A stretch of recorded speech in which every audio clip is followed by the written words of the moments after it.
Boa tarde aos amigos e amigas do canal YouTube.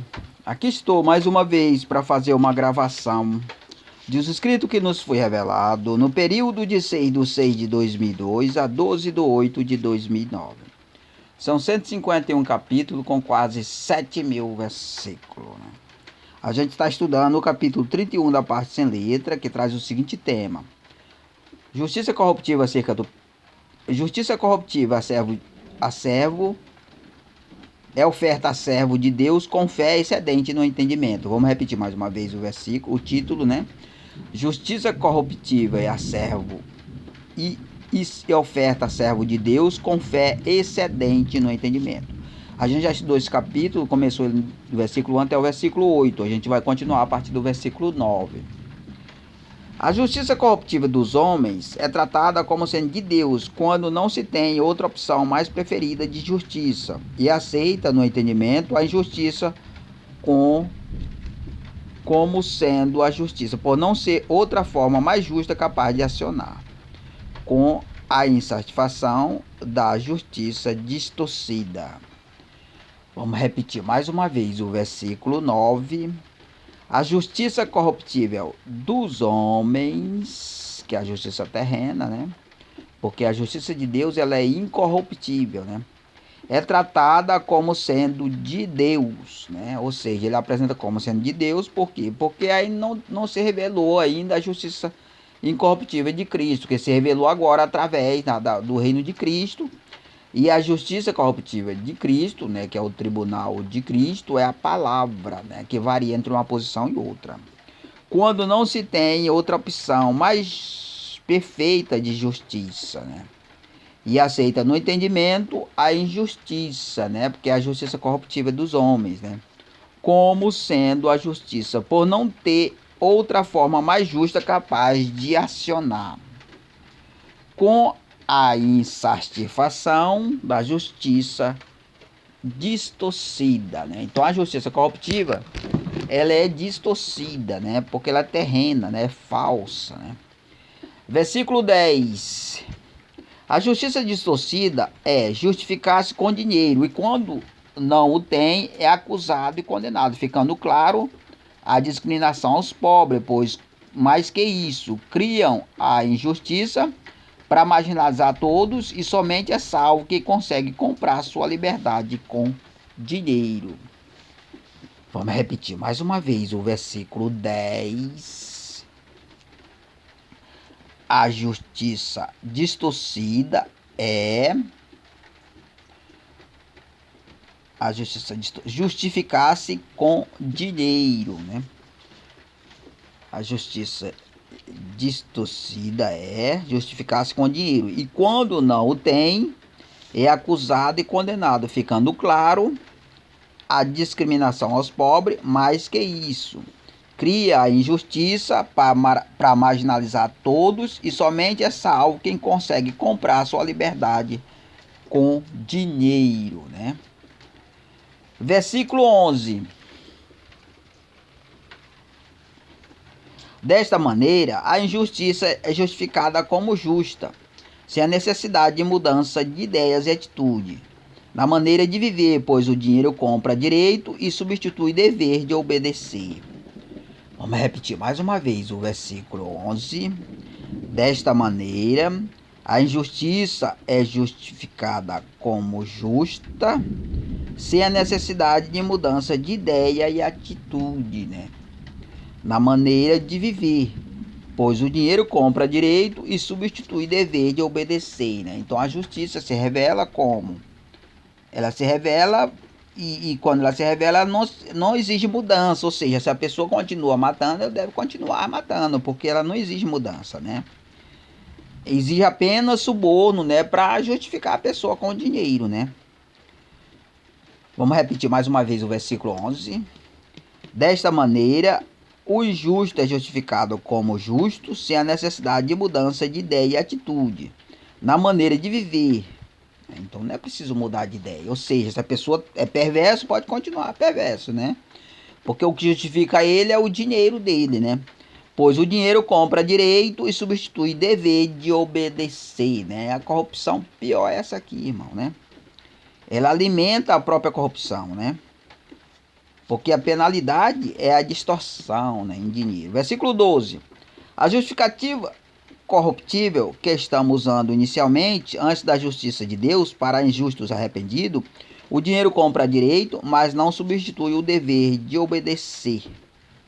Vamos repetir mais uma vez o versículo 12. A justificativa corruptível que estamos apresentando inicialmente, antes da justiça de Deus, para os injustos arrependidos, o dinheiro compra direito, mas não substitui o dever de obedecer a Deus, né? Então já é uma justiça mais justa, digamos assim, né? Por quê? Porque o dinheiro compra direito, né? Mas não substitui o dever de obedecer. Diferente da justiça corruptível dos homens, que o dinheiro compra direito e substitui o dever de obedecer. Ou seja, não precisa obedecer, não precisa parar de matar e de roubar, né? Basta usar o dinheiro, que com o dinheiro você compra direito e justifica o direito, né? E não substitui o dever de obedecer, ou seja, continua da mesma maneira que não é preciso obedecer, né? Já com a lei, a justiça que apresentamos, corruptível também, né? O dinheiro compra direito, mas não substitui o dever de obedecer, ou seja, a pessoa tem que obedecer, né? O dinheiro dele, ele vai comprar o direito, né? Ou seja, vai ter liberdade através dele, mas ele vai ter que obedecer, né? Aí mostra, digamos assim, uma saída para que a pessoa, para que haja mudança, né? Porque aí ele vai ter que obedecer, mesmo que ele compre direito, né? Versículo 12.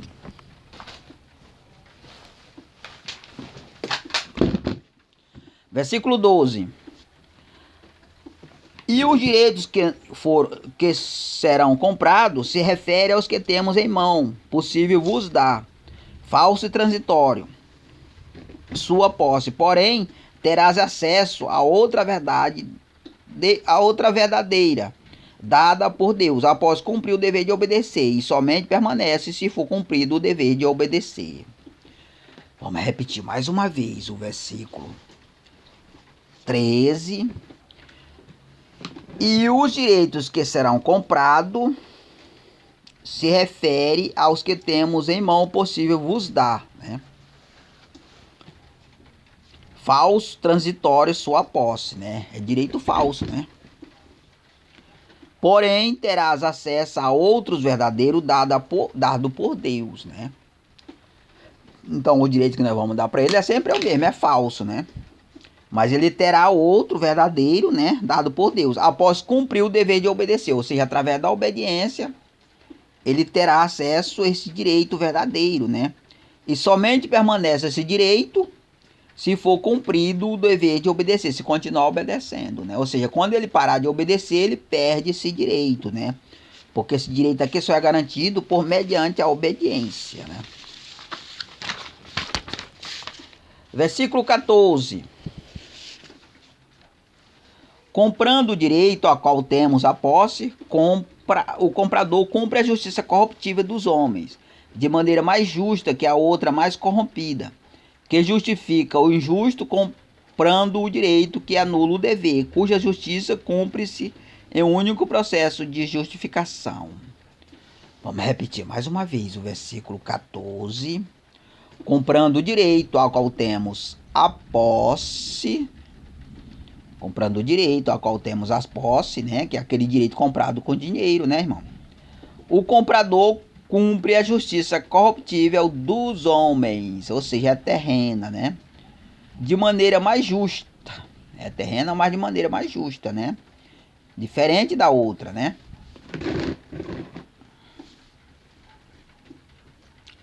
De maneira mais justa. Que a outra mais corrompida, que justifica o injusto comprando o direito que anula o dever, né? Então ela é mais justa por isso, por quê? Porque você compra o direito, mas não anula o dever, né?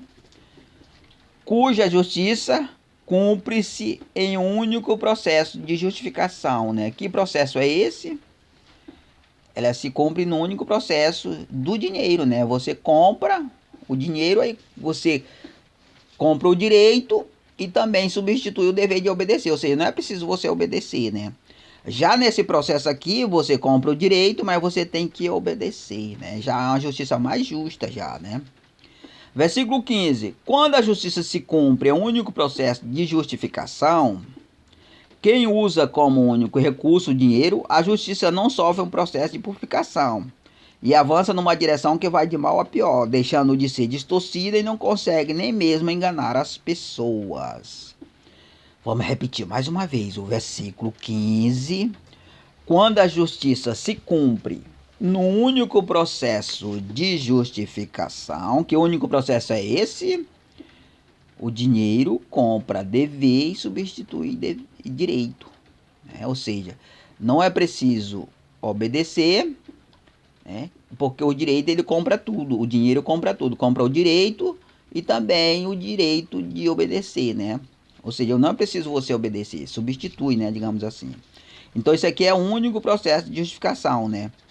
Já o da outra maneira é dois processos, ou seja, que usa como único recurso o dinheiro, né?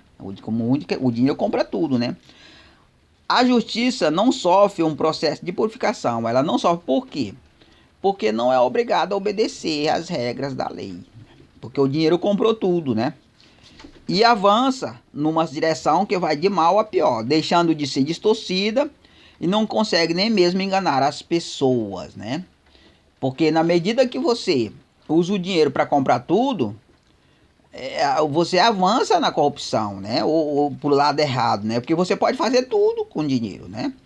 Você pode comprar o direito e pode também substituir o dever de obedecer. Não precisa obedecer, né, às regras da lei, né? Porque o dinheiro comprou tudo, né? Versículo 16. Porém, cada vez mais se mostra desmoralizado perante a opinião popular, porque deixou um Estado que até conseguia enganar para outro que nem mesmo engana. E as fraudes aparecem às claras. E todos reprovam, mas são obrigados a aceitar, pois não existe outra saída. Vamos repetir mais uma vez o versículo 16. Porém, cada vez mais se mostra desmoralizada perante a opinião popular, porque deixou um Estado que até conseguia enganar para outro que nem mesmo engana, e as fraudes aparecem às claras. E todos reprovam, mas são obrigados a aceitar, por não existir outra saída, né? Então, por isso que eles fazem assim, porque não tem outra saída, né? Ou seja, o juízo de Cristo, o reino de Cristo, não se revelou ainda com a justiça que se cumpria em dois processos de purificação. Ou seja, você compra o dever, o direito, mas você tem que obedecer, né? O dinheiro não compra tudo, ele compra só o direito, né? Mas não substitui o dever de obedecer, não, né? Versículo 17. E a outra maneira que podem usar para tentar se moralizar perante a opinião popular é acusar e punir com rigor, penalizando injustamente o ser humano, de modo especial os mais pobres, a qual são discriminados por não terem dinheiro para comprar o direito e o dever. Vamos repetir mais uma vez o versículo 17. E a outra maneira que podem usar para tentar se moralizar perante a opinião popular, a outra maneira, a gente vai provar aqui, né? É acusar e punir com rigor, penalizando injustamente o ser humano, né? Então a única maneira que eles se moralizam é dessa maneira, né? Ou seja, já com a força terrível da corrupção, né? Sobre a pessoa humana, né? De modo especial os mais pobres, né? Então esse rigor aqui ele vai contra quem? Contra os mais pobres. Por quê? Porque o que tem dinheiro ele compra o dever e também anula o direito de obedecer, né? Ou seja, não é preciso obedecer, né? E aí o pobre não tem dinheiro, esse rigor que vai contra ele, não é contra o rico, né? Porque o rico ele comprou tudo, né? A qual são discriminados por não terem dinheiro para comprar o direito e o dever, né? Então eles são discriminados por quê? Porque não tem dinheiro para comprar o direito e também o dever de obedecer, né? E aí se carrega em cima dos pobres, coitados, que não tem dinheiro, né?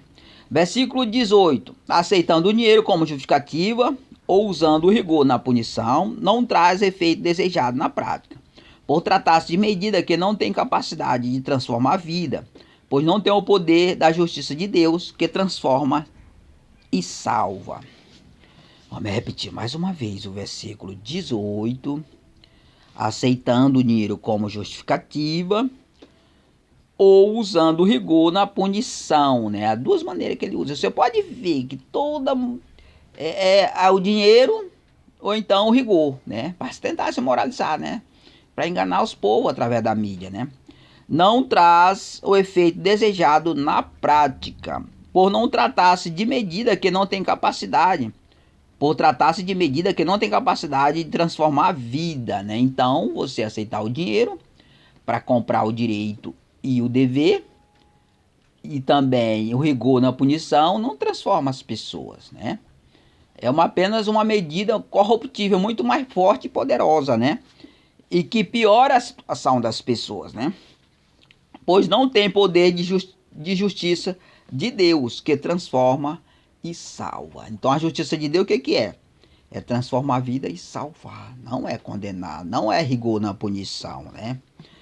Não é aceitar o dinheiro, né, para comprar o dever e o direito, né? Versículo 19.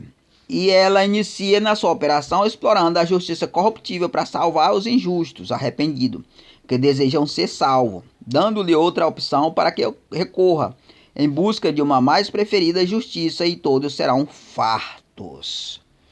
Vamos repetir mais uma vez o versículo 19. Ela inicia sua operação. Ela inicia sua operação explorando a justiça corruptível. Então ela inicia a operação explorando a justiça corruptível para salvar os injustos arrependidos que desejam ser salvos, né? Então ela começa nessa área para quê? Para salvar, né?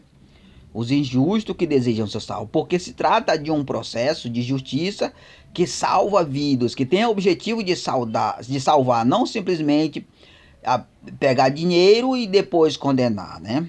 Dando-lhe outra opção para que recorra em busca de uma mais perfeita justiça, né? E todos serão fartos, né, irmão? Todos serão fartos, por quê? Porque a maneira que eles usam a justiça fazer com que as pessoas fiquem sedento por justiça, né? Ficar sedento porque não conseguem justificar eles, né? Ou seja, promover a justiça para salvar, né? Não para condenar. Versículo 20. Todos nós somos de alguma maneira envolvidos em atos injustos, por meio de planos injustos, e por sermos gerados da semente impura, estamos sujeitos a praticar injustiça, e a justiça de Deus não se manifesta de forma brusca, para acusar e condenar os injustos. Vamos repetir mais uma vez o versículo 20. Todos nós somos de alguma maneira envolvidos em atos injustos, né? Por meio de planos injustos, né? E por sermos gerados da semente impura, estamos sujeitos a praticar injustiça. E a justiça de Deus não se manifesta de forma brusca, né? Para acusar e condenar os injustos, né? Porque a justiça de Deus, ela é misericórdia, irmão. Ela é misericordiosa, né? Versículo 21. E ela usa todos os meios possíveis para que os injustos sejam salvos, se possível todos, sempre amparando o injusto com seu amor e o justo com a destra da sua justiça. Vamos repetir mais uma vez o versículo 21. E ela usa todos os meios possíveis para que o injusto seja salvo, se possível, todos. Sempre amparando o injusto com seu amor e o justo com a destra da sua justiça, né? Então, o justo ele ampara com o quê? Com seu amor. e o justo com a destra da sua justiça. Versículo 22. Porquanto a justiça de Deus é perfeita e se aperfeiçoa com a imperfeição já justificada, ligando a fé à perfeição, ligado à fé perfeita de Cristo, sempre procurando aperfeiçoar o mais justo para uma última justiça do justificado. A perfeição, ligando a fé perfeita de Cristo. Vamos repetir mais uma vez o versículo 22. Porquanto a justiça de Deus é perfeita e se aperfeiçoa com a imperfeição do já justificado, né? Então ela é perfeita e se aperfeiçoa com a justificação do justificado, ligado à fé perfeita de Cristo, sempre procurando aperfeiçoar o mais justo para a última justificativa do justificado, né? Então, irmão, a gente vai parar por aqui, né? A próxima vez a gente estará, né, dando continuidade, né? Provavelmente amanhã, né? A gente está dando continuidade a esse assunto aqui, né? Então, eu agradeço a todos aí e que Deus possa abençoar todo mundo, em nome de Jesus.